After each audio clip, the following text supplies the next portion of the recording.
tanghali po. Oras na para sa maiinit na balita.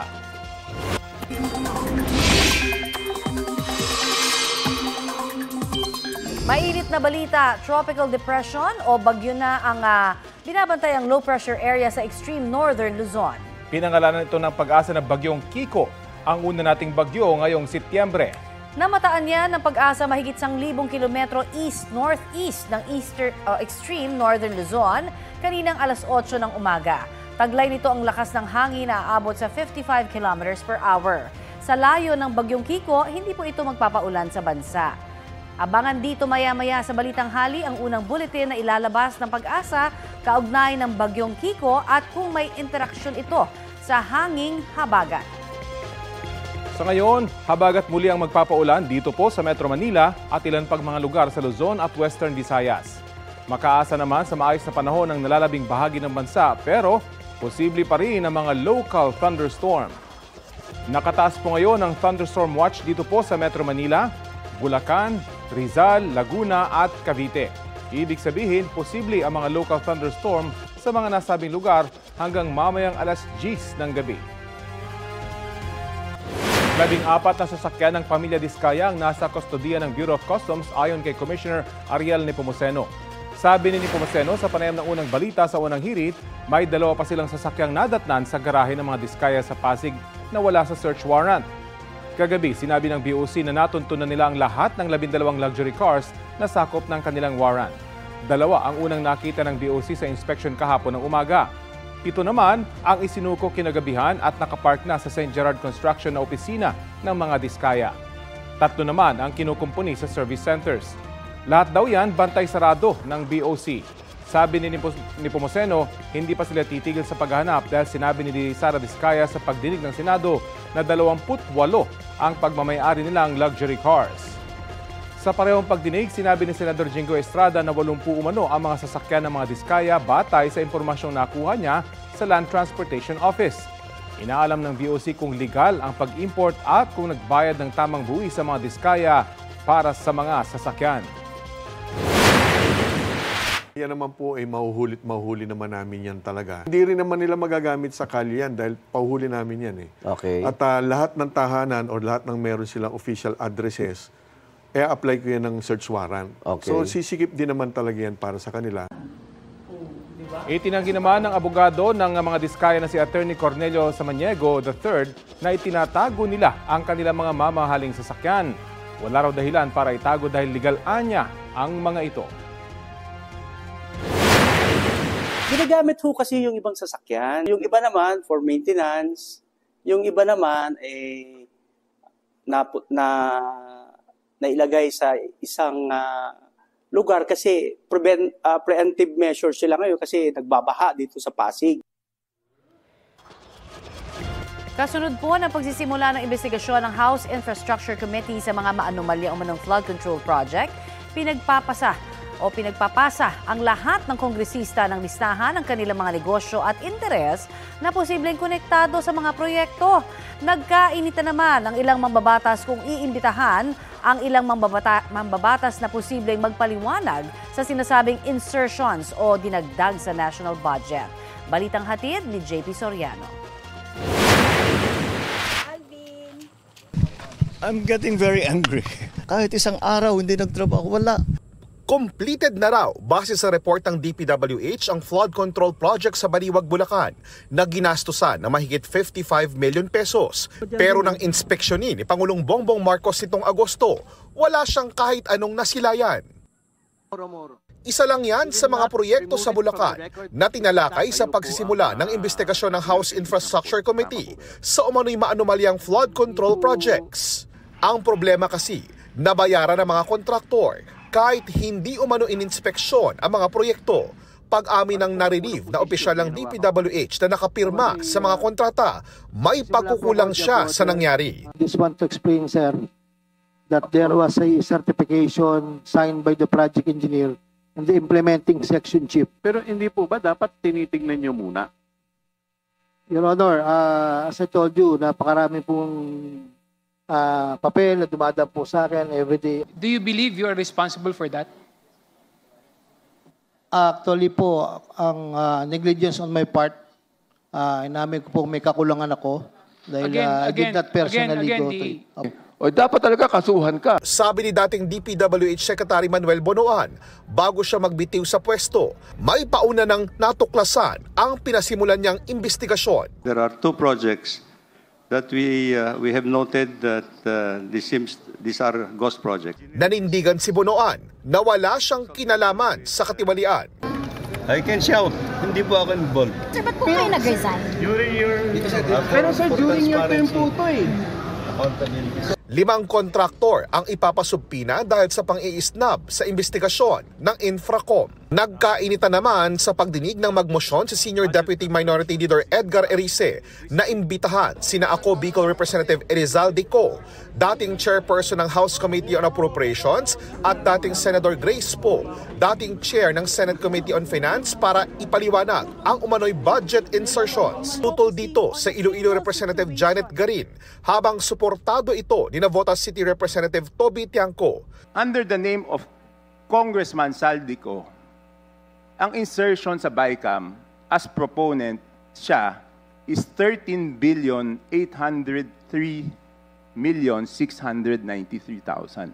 And we do not want to invite him as a resource person. Mr. Chair, sorry. Comsec, can you show this para lang sabihin hindi ako Mr. Chair, with nag-invento? due courtesy. Wait, I have the floor. Yeah, i-correct I have ko the lang. floor. Yeah, but I have Mr. the floor. No, Mr. Chair. I have the floor. Yeah, just to, on the I have the record, floor. On the record. Sa huli, dinifer ni Erice ang kanyang motion para mabura ang dudang baka lutuin ng komite ang findings ng investigasyong sangkot ang ilan nilang kasamahan.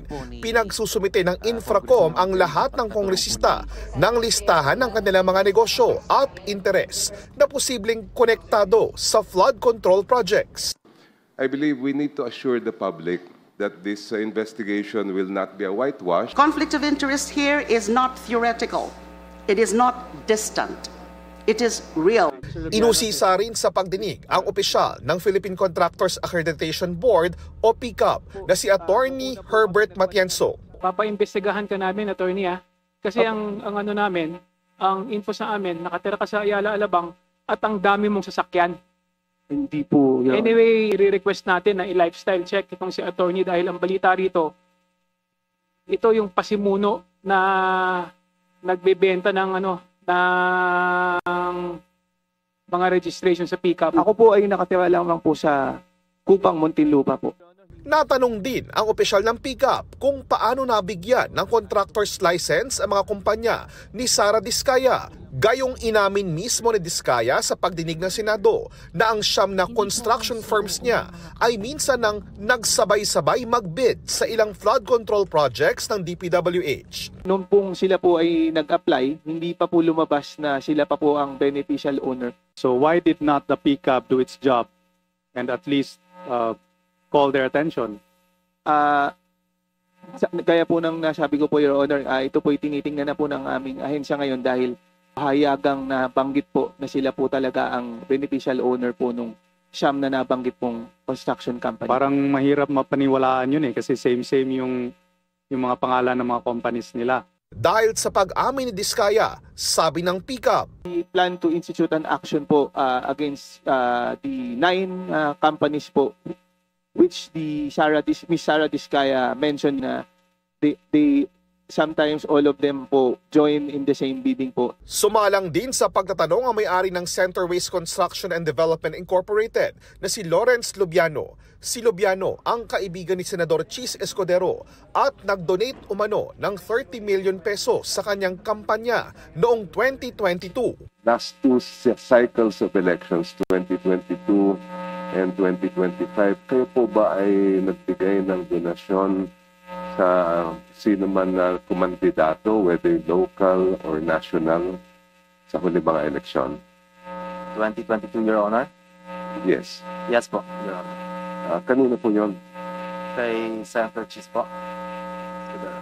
Senator Chis Escudero. Yes po. And more or less, magkano po daw ang inyong na-donate sa kampanya ni Senator Chis? 30 million po. Pero paglilinaw ni Lubiano, personally ko po, donation or nag-donate po ako kay Senator Chis yung 30 million. Hindi po galing sa company yun, galing po yun sa akin as a person. Nauna nang sinabi ni Escudero na wala siyang kinalaman sa pagtukoy ng anumang proyekto sa gobyerno. Ang pagdawit sa kanya sa isyu ng flood control, bahagian niya ng demolition job laban sa kanya. JP Soriano, nagbabalita para sa GMA Integrated News. Sa puntong ito, makakausap natin ang abogado at tagapagsalita ng mga diskaya, si Attorney Cornelio Samaniego III. Magandang tanghali at salamat po sa pagpapaunlak sa Balitang Hali, Attorney Samaniego. Magandang tanghali po, Sir Rapi. Apo. Ngayon pong umaga, nagpatulong yung DPWH sa DOJ para ma-issuehan ng Immigration Lookout Bulletin Order yung inyong kliyente at ilan pang kontraktor na kasama sa investigasyon sa flood control projects. Una, nandito na po, nasa Pilipinas pa po ba yung inyong kliyente at ano pong reaksyon nyo dun sa utos ng DPWH? Nandito po ang spouses Diskaya po. Now, ang dato po ng government agency kung ano pong dapat nilang gawin, basta nasa legal lang po na proseso. Ano pong komento ninyong kampo sa pag-inspeksyon ng BOC sa garahe ng inyong kliyente? Kasi nung una, 2 lang daw yung nakita at sinabi nyo naman nasa iba't ibang lugar yung mga sasakyan kaya wala sila nung nag-inspeksyon itong BOC. Hindi ba inaasahan ng pamilya Diskaya na pupunta yung BOC nung umagang yon? Tama po, Sir Rapi, na siyempre natural reaction, nagulat sila. At hindi po nasa iba-ibang lugar. Yung ibang sasakyan po, ginamit po ng pamilya, ng mga anak. Yung iba, for preventive maintenance po.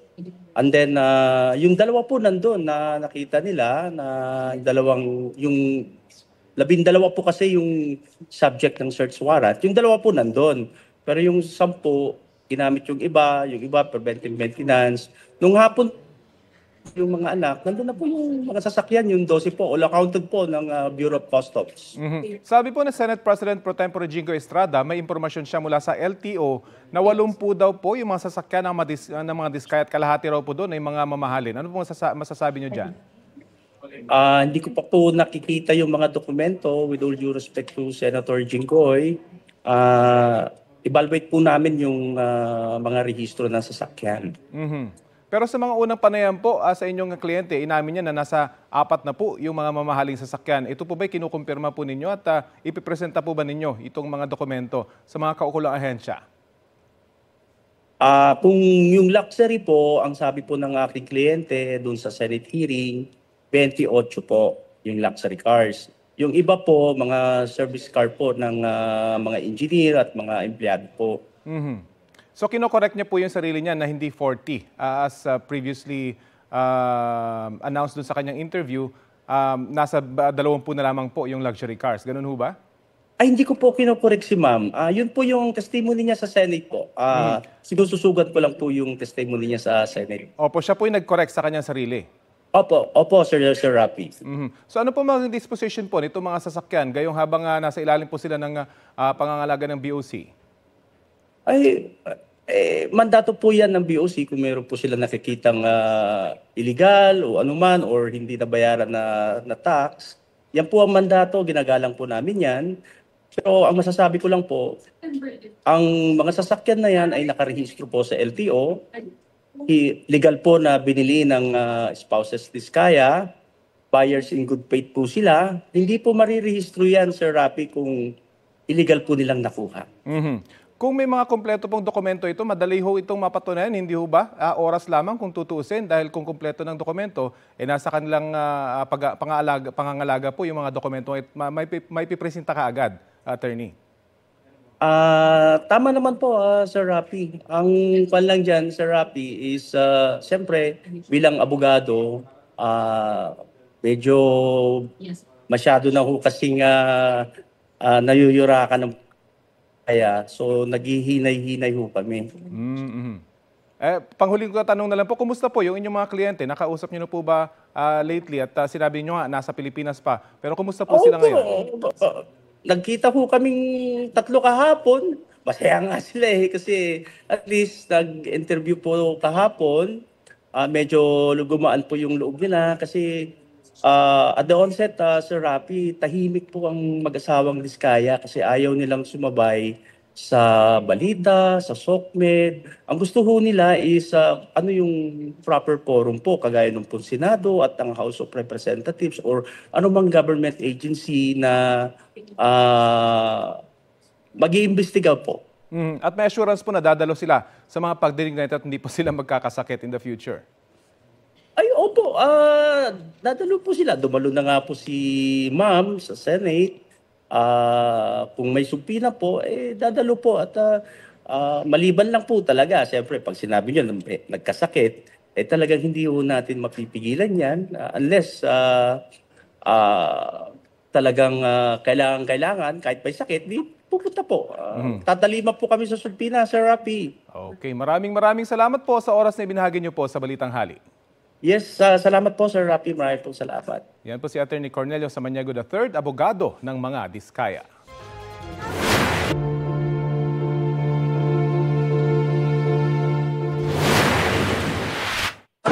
Tulit yung administration. Yan ang tugon ni Vice President Sara Duterte ng kuna ng komento tungkol sa pagbuo ng Malacanang ng Independent Fact-Finding Committee na tututok sa maanumalyang flood control projects. Anya, kaduda-duda raw ang ginagawang investigasyon dahil posibleng may niluluto raw ang administrasyon na hindi alam ng publiko. Kung seryoso raw ang Pangulo, tapos na ang investigasyon ng isang araw at maituturo raw niya kung sino ang mga nasa likod ng katiwalian. Hindi lang sa administrasyon na ito, sa mga lahat ng mga dumaan na administrasyon, hindi lang sa administrasyon ni Pangulong Duterte. Alam na natin yan lahat. Naging mayor ako 2010. Meron ng issue ng flood control, corruption. Sinusubukan pa namin kunan ng pahayag ang Malacanang sa mga sinabi ni VP Duterte.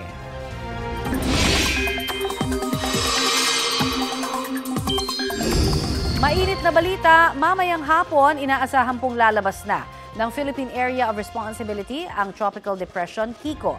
Base sa 11 a.m. bulletin ng Pag-asa, namataan ng bagyo 1,170 kilometers east-northeast ng extreme northern Luzon. Taglay nito ang lakas ng hangin na aabot sa 55 kilometers per hour. Walang itinaas na wind signals. Maari pong lumakas bilang tropical storm ang bagyong Kiko mamayang gabi o bukas. Walang inaasahang direktang epekto sa ating bansa ang nasabing bagyo, pero bahagya itong nahahatak ang hanging habagat na siyang nagpapaulan sa ilang bahagi ng bansa. Patay ang isang lalaki matapos matamaan ng sumpak ng mauwi sa gulo ang sagutan ng dalawang grupo sa Los Baños, Laguna. Balitang hatid ni EJ Gomez.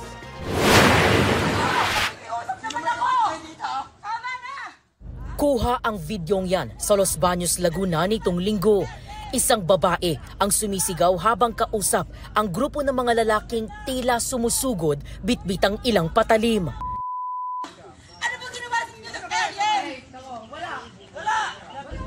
Isa pang lalaking nakasando ang biglang sumugod na pilit pinipigilan ng babae sa video hanggang sa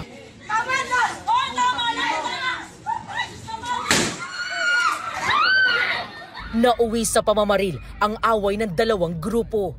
Sa inisyal na investigasyon ng pulisya, nagsimula ang gulo ng magsagutan hanggang sa magkainitan ang asawa ng babaeng umaawat sa video at dalawang lalaking nakainom umano na pumunta sa lugar. Nauwi raw ito sa bugbugan hanggang sa tumawag ng resback ang parehong panig. Yung victim natin saka yung suspect is bumibili ng ice cream. Ngayon, itong si victim natin dumating ng lasing at parang kung baga nakursunadahan itong kabilang party. Si suspect natin yung parang napagtulungan or nakuyog. Pagkatapos ng ma'am, nagkaroon ng resback. Itong victim natin bumalik at naghamon. Ito, si victim sumugod, tapos from there, may narinig tayong putok. Bumagsak si victim. Hindi na raw na-recover ng pulisya ang ginamit na improvised na baril o sumpak. Ilan naman sa mga patalim ang nakumpiska ng pulisya, kabilang ang kitchen knife at karit. Dito mismo sa aking kinatatayuang ito, bumagsak ang 25 anyos na biktima. Ayon sa kanyang mga kaanak, may malay pa siya ng isugod sa ospital. Agad daw siyang inoperahan pero idiniklarang brain dead Lunes ng umaga. Pagsapit ng gabi, doon na raw siya binawian ng buhay. Labis ang hinagpis ng ina ng lalaking binaril na si Jeremy Cesar. Ang sakit po si anak ko. Mabait naman po siya, kaya lang talaga pong nasasangkot sa mga gulo. Meron po siyang 2 anak na naulila. Ayun ma'am, siyempre, lola din pala kayo. Single parent po siya eh. Sumuko na lang po siya para kung maging maayos naman po. Sinubukan namin kunan ng pahayag ang sospek at kanyang kaanak pero walang humarap sa amin. Patuloy ang investigasyon ng Los Baños Police sa insidente. EJ Gomez, nagbabalita para sa GMA Integrated News. Ito ang GMA Regional TV News. Mainit na balita hatid ng GMA Regional TV. Arestado po ang 5 tauhan ng Land Transportation Office Region 2 sa Bambang, Nueva Vizcaya. Chris, ano naman ang dahilan ng pagkakaaresto nila? Connie, naaktuhang tumanggap ng pera ang mga inarestong tauhan ng LTO kapalit umano ng pag-release ng isang na-impound na sasakyan. Ayon sa Nueva Vizcaya Police Provincial Office, nakatanggap sila ng sumbong na nanghingi umano ng 200,000 pesos ang mga kawani ng LTO para pakawala ng isang impounded van. Hinihingan daw ang complainant ng 25,000 pesos bilang paunang bayad. Doon na nagkasa ng operasyon ng mga pulis hanggang mabisto ang grupo sa barangay Banggot. Nakumpiska sa kanila ang iba't ibang dokumento, mga ID, baril at bala, cash na mahigit sa 96,000 pesos, maging ang hinihinalang shabu at drug paraphernalia. Maharap sila sa patong-patong na reklamo. Wala pa silang pahayag, maging ang LTO Region 2. Huli naman sa Badoc, Ilocos Norte ang isang lalaking nagbebenta ng dog meat. Naaresto sa barangay Karaitan ang lalaki na may buhay na aso at ilang kilo ng karneng aso. Ayon sa CIDG Ilocos Norte, nakatanggap sila ng impormasyon mula sa Animal Kingdom Foundation na may nagbebenta ng karne ng aso sa lugar. Tumanggi magbigay ng pahayag ang sospek sa harap ng kamera pero inamin niyang nagbebenta siya ng lutong karne ng aso na pangpulutan. Alam daw niyang bawal magkatay nito pero naawa raw siya sa mga nagbebenta ng aso dahil sa matindi nilang pangangailangan. Naharap siya sa mga kaukulang reklamo. Bawal sa Animal Welfare Act ang pagkatay ng aso, maliban na lang kung ito ay bahagi ng katutubong nakagawian o custom. Paglabag naman sa Anti-Rabies Act and Dog Trading na may karampatang multa at pagkakulong ang kakaharapin niya. Sinugod at sinapak ng lalaking yan ang binatilyong nakaitim na pantaas sa gilid ng kalsada sa Bacolod City. Inawat naman sila ng mga naroon. Ayon sa kapatid ng biktima, nasa autism spectrum si alias Tantan na nagtamo ng mga pasa sa mukha. Sinipa, sinakal at sinuntok pa raw ng mahigit 30 beses ang kanyang 17 anyos na kapatid. Kwento ng biktima, tinukso siya ng 4 na miyembro ng grupo at saka raw siya hinampas ng tubo sa likod. Sabi ng mga residente, madalas ibuli umano sa lugar ang binatilyo dahil sa kanyang kondisyon. Naghain na ng reklamo ang pamilya ng biktima sa barangay at inireport na rin ang insidente sa pulisya. Tukoy na ang pagkakakilanlan ng mga sangkot sa pananakit. 2 sa kanila ay menor de edad. Sinusubukan pa silang kunan ng pahayag pero hindi sila humarap sa media. Huli ang isang Chino na pinagnakawan umano ang kababayan niyang nakatira sa isang condo unit sa Pasay City. Balitang hatid ni Jomer Apresto. Arestado ang isang Chinese sa isang condo unit sa Pasay City nitong Lunes ng gabi. Isa siya sa 2 dayuhan ay tinuturong ng loob umano sa isa ring condo unit sa lungsod. Ayon sa Pasay City Police Station, isang sumbong mula sa 911 ang kanilang natanggap noong hapon ng September 1. Isang Chinese daw ang biglang pinasok sa condo unit. Hindi na raw ito naabutan ng mga rumespondeng pulis noon. Nakatakas ang 2 sospek habang ligtas naman ang 33 anyos na lalaking biktima. Nakapag-text siya sa isang kaibigan, then yung kaibigan, yun ang nag-text sa 911. So nagkandak kami ng investigation na it turned out na itong biktima natin, kinuhanan ng 15,000. Kakilala raw ng biktima ang mga sospek kaya siya rin ang nakapagturo sa kinaroroonan ng isa sa kanila na nakatira lang pala sa katabing gusali. Nakuha sa kanya ang isang taser at kutsilyo na ginamit sa pananakot sa biktima. Pero hindi na nabawi ang pera. Wala rin daw naipakitang passport ang sospek kaya nakikipag-ugnayan na ang pulisya sa Bureau of Immigration. Base sa investigasyon, nakulong na rin dati para sa kaparehong krimen ang asawa ng nahuling sospek. Ang modus umano, kakaibiganin nila ang target at dadalaw sila sa condo unit nito at saka gagawin ang krimen. So pagpasok doon sa Roma, tututukan nila ng kutsilyo o taser man yan, doon nila kukunin yung pera. Kasi alam na rin nila kung may pera yung mga kapwa nila Chinese . Sinubukan naming makipag-usap sa suspect pero hindi siya nagbigay ng pahayag. Mahaharap siya sa reklamong robbery. Patuloy namang hinahanap ang kanyang kasabwat. Jomer Apresto nagbabalita para sa GMA Integrated News.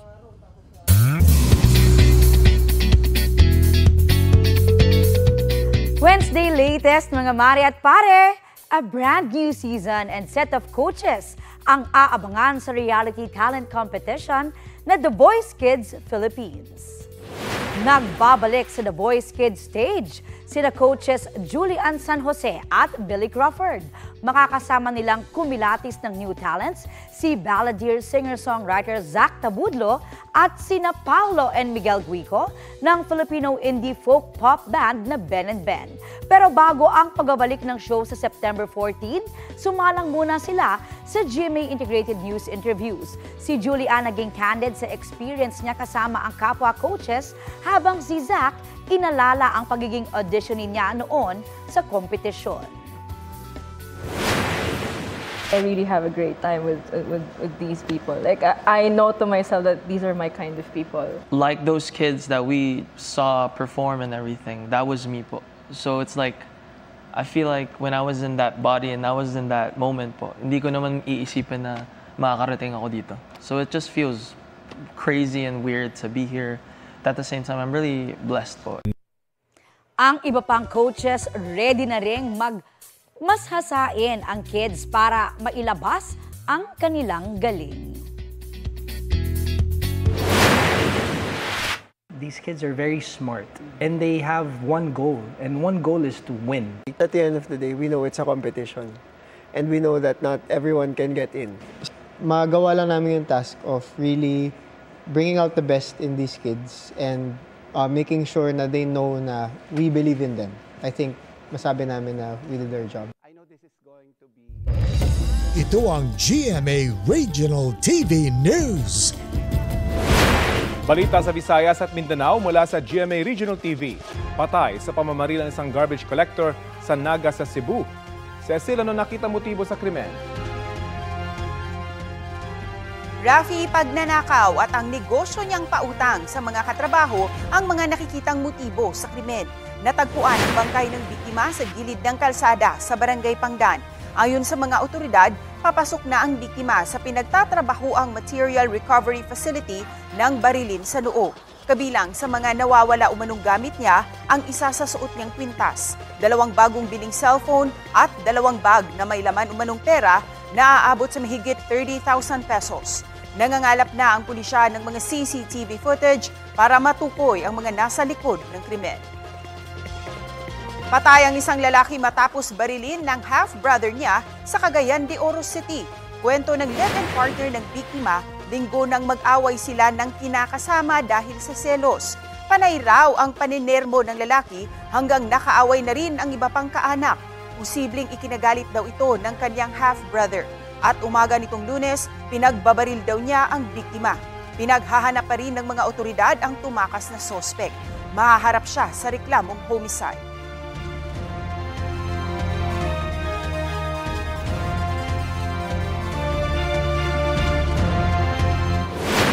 Kaugnay sa naging pagdinig ng House Infra Committee sa maanumalyang flood control projects daw ng DPWH, kausapin natin si Bicol Saro Party List Representative at Co-Chair ng House Committee on Infrastructure, Representative Terry Ridon. Magandang tanghali at welcome po sa Balitang Hali.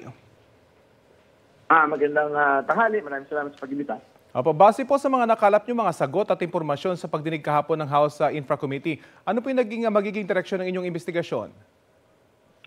Well, siyempre, tuloy-tuloy lang po yung pag-siyasat, particularly po dito sa ghost control projects. No? So, tuloy-tuloy lang po ito. At hopefully, by the next hearing po, magpakita na po yung mga hindi po sumipot. No? So, kasama ko dyan yung mga Diskaya-linked firms at yung pong involved sa ghost flood control, yung pong Sims Construction Trading. Ano rin naging dahilan ng mga contractor na hindi sumipot sa inyong investigasyon at paano nyo sila obligahin na dumalo sa susunod pong pagdinig? Hindi. Ano ho yan? Mag-issue na po ng subpoena yung pong komite. No? So, pagka ho, syempre, hindi ho sila sumipot yan, may contempt powers po yung komite, pwede ho nating ipa-aresto yung pong mga presidente o managing directors po nito pong mga kumpanya po ito. May karagdagan pa pong tanong ang kasamahan kong si Connie. Magandang umaga po sa inyo, Representative. Kabilang po sa mga nadadawit sa maanumalyang flood control project ay kapwa nyo rin mga congressmen. Paano nyo sila planong pagpapaliwanagin kung sakali? Ang protocol naman ng komite ay pagka sila po ay napangalanan sa isang maanumalyang flood control project katulad ng ghost o substandard, sila po ay bibigyan ng pagkakataong sumagot. No? At immediately magre-recuse po ang komite at ipapadala po dito sa independent probe na gagawin po ng Pangulo ng Pilipinas para wala akong masabi na meron po tayong pinagtatakpang mga kasamahan po natin sa Congress. May deadline ba ho yung pagpapasumite ninyo sa mga kongresista ng listahan ng kanilang negosyo o kaya mga interes na posible hong konektado sa flood control projects naman? Meron po. 5 araw po mula kahapon. Yung po palugit po para sa mga miyembro po ng komite para magkaroon po ng disclosure po on conflict of interest. At paano matitiyak ng inyong komite na hindi lamang hanggang hearing kung hindi may talaga mapapanagot na contractor man yan o politiko po dito po sa inyong ginagawa? Well, I think hapon malinaw na ho yung inabot doon sa ghost flood control. No? Meron na ho tayong mga admissions mula kay Engineer Alcantara nung pong mga pinirmahan, mga resibo na issue. So I'm quite certain na ang maximum na pwede abutin po ng particular na kaso po na ito, plunder charge, no? Kasi 55 million po, yung pinera po ng lahat po na magkakasabwat dito po sa proyekto po ito. Okay, what about po dito sa pag-iimbita naman ho kay Mayor Magalong? Ano ho ang inyong stand muli dito? Well, again, wala naman ho tayong debate kung imbitahan po natin si Mayor Magalong, pero meron ho 2 rekisito para gawin ho niya. Una, he has to do under oath yung disclosure po ng 67 congressmen na lawmakers, no? Na sinasabi ng kontratista. Pangalawa, sino yung mga kongresista na meron po 30 to 40% kickback daw po na kinukuha po mula sa mga proyekto ng gobyerno. Okay, pero wala ho kayong tutol sa kanyang initial na pag-attend dyan dahil nabanggit niyo ho kanina sa inyo pong interview rin sa DZBB na parang may mga nabanggit ho siya na hindi niyo ho nagustuhan. So parang it comes... go ahead. Tama po. Yan po yung binabanggit ho ng ilan sa mga kasamahan po natin sa Kongreso. No? Na kaya doon silang objection. Kasi una sa lahat, klinander na ho ni Mayor Magalong yung pong komite. Tinawag niya ho moro-moro itong komite many times over. At ang sabi pa niya, mga kriminal, yung po ang nag-iimbestiga. Dito po sa flood control projects po na ito. So I think this will be discussed with the members in the next couple of weeks. Hindi ho ba nagiging parang sinasabi ho ng ilan, personal ho naman ang nagiging dahilan ninyo kung bakit parang hindi ho maimbitihan yung mga sinasabi ho na mga resource person katulad po ni Mayor Magalong na maaari hong may mga ebidensya namang maipakita sa inyo pong pagdinig? Pero balikan ho natin. Yung original scene ho ni Mayor Magalong dito sa komite po na ito, tinawag po niya moro-moro yung komite. So how can we actually expect na ang kanya po sasabihin doon, wala hong tinge ng prejudice and bias. No? Kung in the first place, klinander niya na ho yung committee list. Alright, marami pong salamat sa inyo pong oras na ibinahagi sa amin dito po sa Balitang Hali, sir. Maraming salamat. Magandang tanghali. Yan po naman si House Committee on Infrastructure Co-Chair Representative Terry Ridon. Hindi bababa sa 1,000 ang patay sa landslide sa bulubunduking lugar sa Western Sudan. Ang mga namatay mula po sa isang village sa Mara Mountains. Base sa report, halos napatag ang nasabing lugar. May isang residenteng nakaligtas. Nagka-landslide sa lugar kasunod po ng ilang araw na malakas na ulan. Umaapila ang tulong ang Sudan Liberation Movement sa United Nations sa iba pang international aid agencies.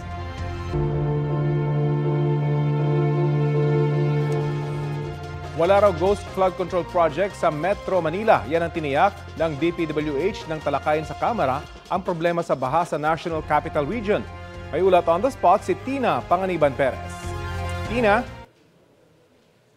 Rafi, iniulat ng DPWH NCR sa House Committee on Metro Manila Development na 52 billion pesos ang kailangan para masolusyonan ang problema ng baha sa buong NCR.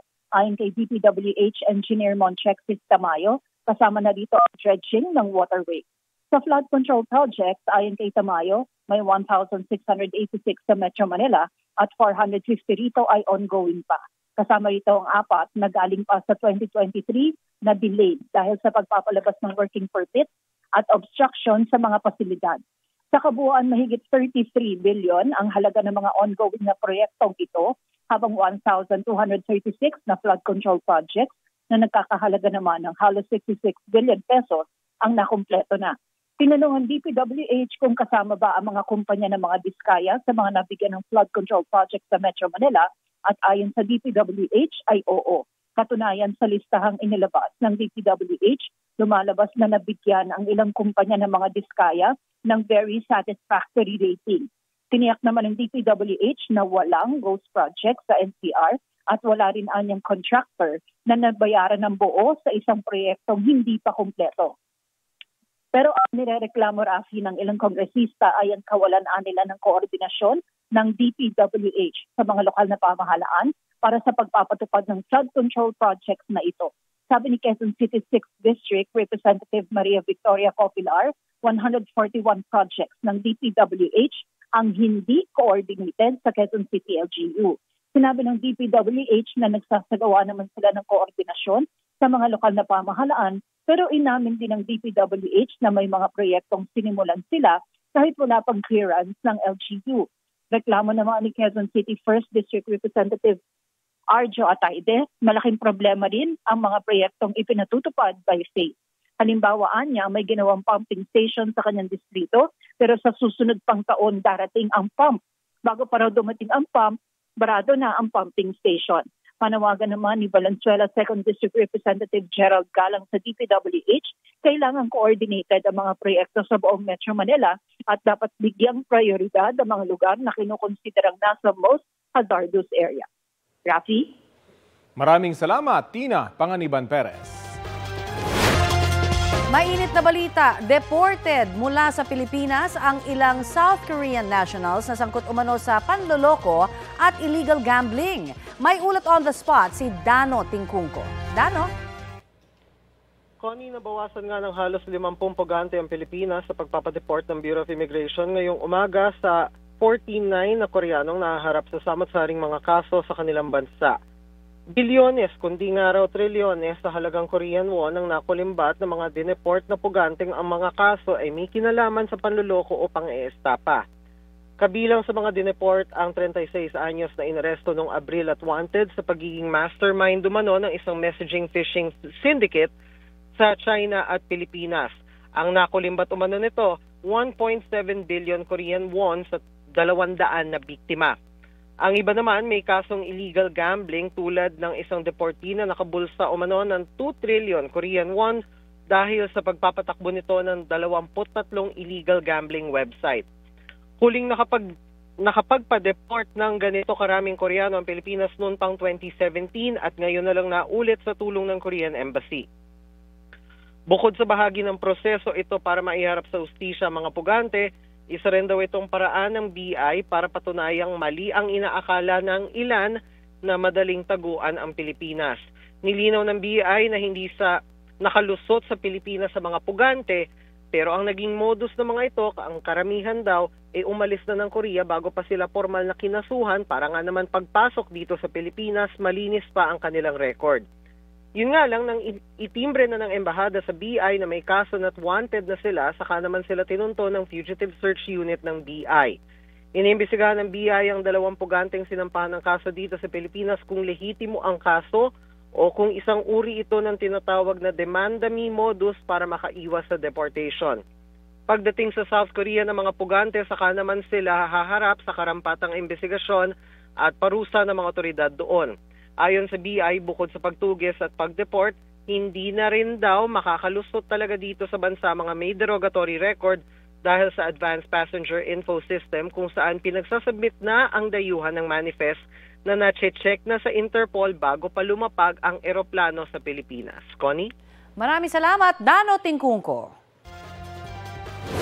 Nabisto ang halos kalahating bilyong pisong halaga ng hinihinalang shabu sa isang warehouse sa Tondo sa Maynila. Ayon sa Philippine Drug Enforcement Agency, nasa loob ng 3 balikbayan box sa mga iligal na droga na may humigit kumulang 70,000 kilo ang timbang. Galing daw ang mga kahon sa Las Vegas, Nevada sa Amerika at ipapadala sa isang address sa Bacoor, Cavite. Patuloy pa ang pagproseso sa mga ebidensya.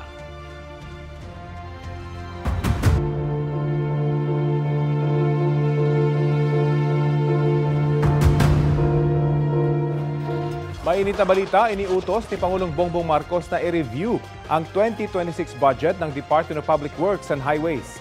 Sa ilalim ng 2026 National Expenditure Program o NEP na ipinasa ng Executive Department sa mga mambabatas, 881.3 billion pesos ang hinihinging budget ng kagawaran, pero lumabas sa briefing kahapon sa Senado na may ilang flood control projects sa 2026 NEP na napondohan na ngayong taon. Sabi ng Pangulo, dapat itong repasuhin para matiyak ang accountability at transparency.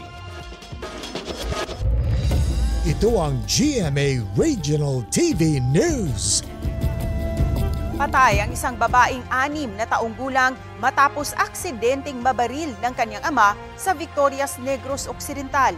Batay sa investigasyon ng pulisya, nag-iinuman noon ang ama ng biktima kasama ang kanyang mga kaibigan. Kwento ng ama sa mga pulis, pinaglaruan niya ang kanyang baril nang aksidenteng nakalabit ang gatilyo nito. Tinamaan ng bala sa pisngi ang bata. Mismong ang ama ang nagsugod sa bata sa ospital. Hindi na nagsampa ng reklamo ang mga kaanak ng biktima laban sa sospek. Pinalaya rin kalaunan ang ama ng biktima nang mag-expire ang reglementary period sa kaso. Nanumpa ngayong umaga ang mga bagong halal na opisyal ng League of Provinces of the Philippines. Si South Cotabato Governor Reynaldo Tamayo ang national president, habang chairperson si Quirino Governor Dakila Kua, parehong kaalyado ng Pangulo. Pinangunahan ni Pangulong Bongbong Marcos ang oath-taking. Mensahe niya sa mga gobernador, maglingkod ng tapat sa taong bayan at yaking maayos ang mga proyektong ipinatutupad.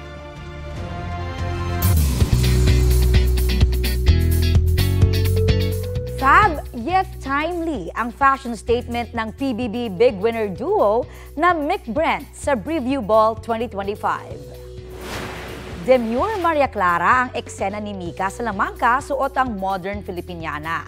Terno ang wet look na style niyan sa barong ni Brent Manalo na gawa sa tela na dati raw nababad sa baha. Subtle fashion commentary daw ito sa isyong kinakaharap ng bansa kaugnay sa flood control projects. Gorgeous as ever din sa champagne carpet, sina Encantadia Chronicles Sangre star Solen Yusaf at Miss Universe Philippines 2023 Michelle D. Si Michelle kabilang pa sa mga itinanghal na best dressed with her sustainable gown na gawa sa lumang barong. Present din sa preview ball with her stunning looks ang ilang kapuso stars tulad din na Camille Prats, Miguel Tan Felix at Tim Yap.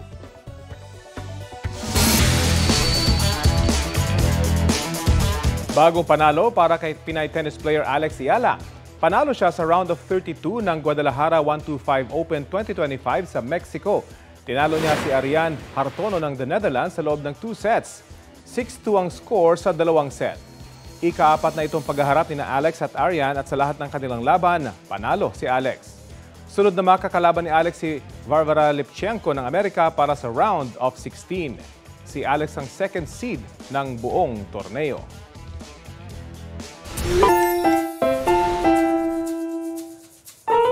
Eto, kahit hindi kasama sa criteria, kabilang po sa mga hinahanap sa pageant, syempre yung confidence. Oo, Mare. Kung ganyan ang pagbabasihan, parang pwede nang ibigay ang panalo sa isang contestant sa Lapu-Lapu, Cebu. Sa gitna kasi ng pagrampa, may panggulat siyang eksena. Despite all the challenges, she enjoys hiking. Ow! Ow, ow, ow. Tumalon sa swimming pool, no? Mag-dive sa sementadong stage, yes na yes. Yan ang surprise paanda ng contestant na si Francesca Garing. Anong ganap? Di anyong lupa na freestyle. Baka contestant lang daw sa sports fest ng kanilang kumpanya, pero seize every moment ang ginawa ni Francesca. Wala raw siyang sama ng loob kahit hindi na iuwi yung corona. At wala rin sakit na nararamdaman sa agaw pansin na pagrampa. Ang video, 2.7 million na ang views. Trending! With ow! Oo, Aubrey, walang tubig dito, ha? Bawal. Meron ba pala siyang backstroke? Yun ang matindi. Grabe yun. Ako, paandar. Talaga to the max.